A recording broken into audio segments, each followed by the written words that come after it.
Most people spend decades planning and building a portfolio and then spend the last few years before retirement panicking that there's going to be a market crash that changes everything.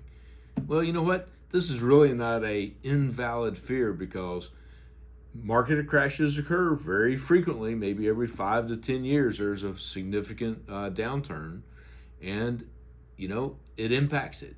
And here's the reason why. I'll get into it. Hi, I'm Scott Hamilton, certified financial planner, fee only fiduciary with offices in Austin and Houston, and we help people plan for retirement. So, why early retirement is in the danger zone? And the answer is sequence of risk return. And what that means is you built this portfolio for the last 30 or 40 years. It's your nest egg. It's sitting there. It's all invested perfectly. And you retire one day. And then everything's going smooth, no problems. And then there's an event, a global financial issue, a geopolitical issue, whatever, war, political, economical, global financial crisis, COVID, whatever. And the timing of this makes all the difference in the world.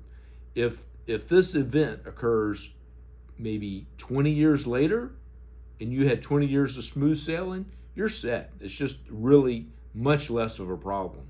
However, if the problem occurs, the market downturn, say the year you retire, then you're going to be forced to think about it. The market's cut in half, and you've got, say, $1 million portfolio, you're spending $40,000, 4% rule, you're pulling out $40,000 a year. If the market's cut in half, your cash inflow is, you're going to have to double the withdrawals, from the old, to make up the difference. So it's a nasty situation.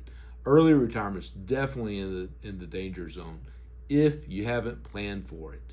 There's some options you can do, really strategies that'll help. One is, let's keep a cash buffer. Keep 1 to 2 years of cash and of living expenses in cash. And what that will allow you to do, if the market does one of these 50% drawdowns like in COVID or the great financial crisis, you can ride your cash out and not have to draw down equities. So this will allow you to weather the storm, right? And by the way, if you've got that much cash, one of the side benefits is you'll be so much more confident psychologically that you know that you're there and you're capable of withstanding a major downturn. So it allows you to invest a little bit more aggressive on the other side if you keep this, the 2 years cash. That's the cash buffer.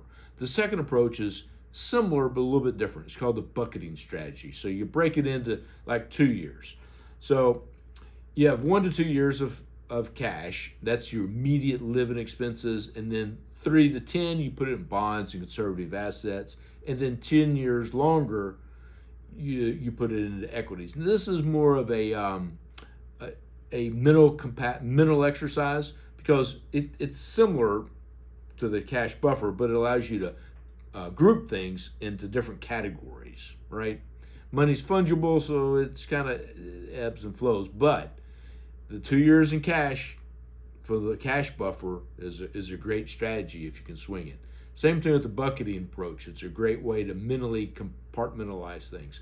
And the third one is very important. It's one of the strongest assets that you have as a retiree going into retirement, is the ability to be flexible. So let's assume, you set up some guardrails for your spending, for the annual spending, and the market, it drops. Say we have one of these events. And if it goes down a certain amount, maybe what you can do is just restrict your spending a little bit. Maybe you can back off on maybe the travel, the international travel, the remodeling. There's usually some projects or goals that can be postponed a little bit. So if you build in some flexibility into your retirement planning model, this will allow you to also deal with these downturns that occur every couple of years. So it's important to have flexibility. The big question here is what not to do. These are behavioral traps. So you want to avoid panic selling. So by all costs, avoid feeling the need to do something. Humans have a need. They see an event, they think there needs to be a reaction. In a lot of cases, the right answer is to work with a financial advisor, build a plan, stick with the plan. So that's number one, avoid panic selling.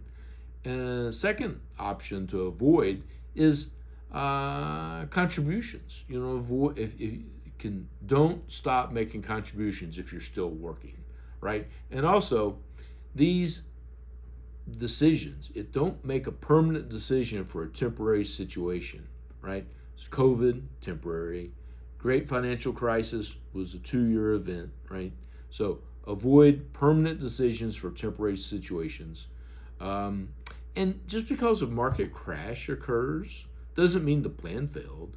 The plan's designed for market crashes. Markets go up, they come down. Usually they go up over years, slow, but when they come down, it's a very newsworthy subject. And the red, it's quick, it's brutal, it's bloody. That's how market downturns are. That's when you don't need a panic. That's when you don't stop making contributions, and you don't assume that the plan failed, because we plan for these things to occur. So ultimately, a market crash it's a real risk. It's a real thing. It's a real concern. You need to be prepared for it. You need to build a model that tests and stress tests these things. So reach out to a financial advisor. Feel free to give me a call. I'd love to help you. Visit hamiltonfinancialplanning.com and schedule us to get an acquainted call. Love to chat. Thank you for your time.